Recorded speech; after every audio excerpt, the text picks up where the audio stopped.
Hey guys, 10 Marine here with another MOS Profile. Today we're talking about the, where'd it go? The 7314s, the UAV operators. Now, these guys are, what you think? If you don't know what a UAV is, it's basically an unmanned, actually I guess it stands for unmanned aerial vehicle, right? Is that what that stands for? I think so. I don't know. But either way, they're the guys that fly basically the remote control airplanes. And the UAVs now have gotten pretty impressive. They kind of initially were used as purely surveillance, and you'd use them to fly, right over the enemy and take pictures of their stuff and what they were doing, et cetera, et cetera. But now that job has turned into where you're actually like able to attack the enemy with them. You can drop bombs. I believe some of them can even have missiles. Like, they're getting pretty intense with what they're capable of doing. So the job description for this particular MOS is external UAV operators execute the initial takeoff and final landing phases of UAV operations. They're also an integral part of all mission planning, takeoff, and landing sequences and crew coordination aspects of its flight. And your training will be down in Fort Huachuca, I think, Arizona, and that's where you do most of the training. They're down in Arizona. I have no idea where this fort is in relation to anything else in Arizona, but you'll be out in the desert flying these UAVs all over the place. So you have to have superior adaptability to three-dimensional spatial relationships. That's just a fancy way of being able to say that you need to be able to understand what's around the UAV at all times and to be able to fly it, because when you're driving a car, you're purely worried about what's in front of you, behind you, and like to the sides. And not even to the sides so much. Generally what's in front of you is kind of your main focus.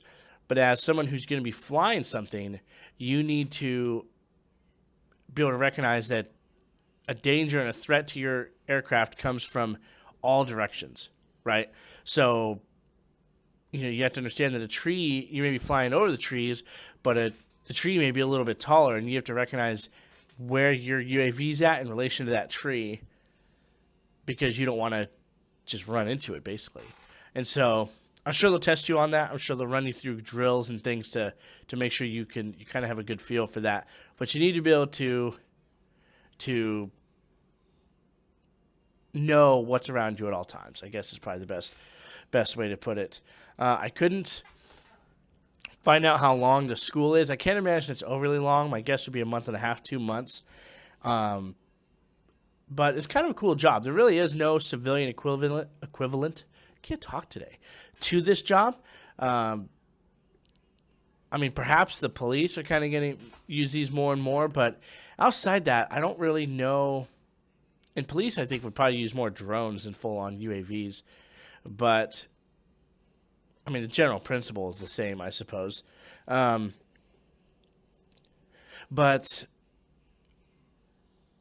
the job itself is kind of cool. You'd be able to see a lot of cool stuff. You have to have a security clearance, be able to get a security clearance. It seems like the security clearance levels are changing on it, so I don't want to give you a set. You need to have this, but you do need to be able to qualify for a certain security clearance. I imagine you could be stationed anywhere. God, today's not my day.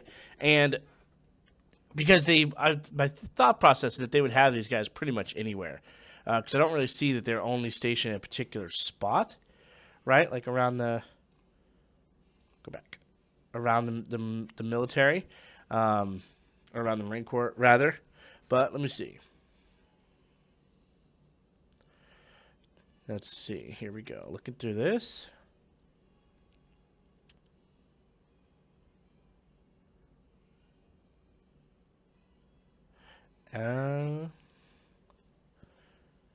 Yep, so you got to have your high school diploma, as I thought. You got to be able to have a GT score of 105, is what this is saying. Got to have normal color vision. You got to pass.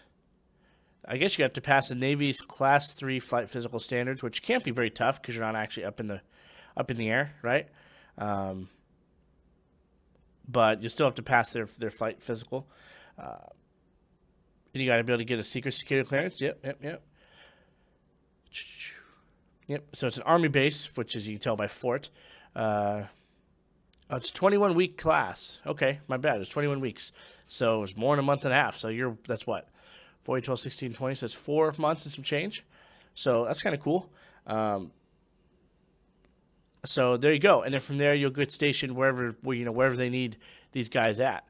But it doesn't say that you're limited to a certain base, so you could be all over the Marine Corps. So just know that. But cool job. Very, very cool job. I don't know how excited it'd be after a while. Like I've never flown a UAV, so I don't know if it's like a constantly exciting thing when you're up there flying it. But it very well could be.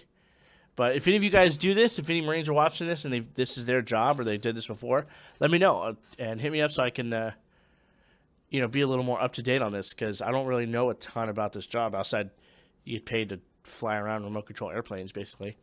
So yeah, all right, guys. If you have any questions, concerns, comments, hit me up. I'll see you later. Peace.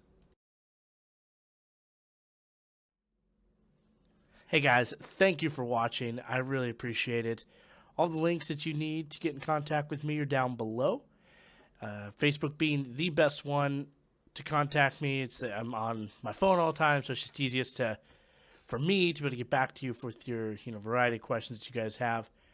And yeah, if you need anything, by all means, hit me up. So please hit that subscribe button so you can keep in tune with future videos. And I'll see you later. Peace.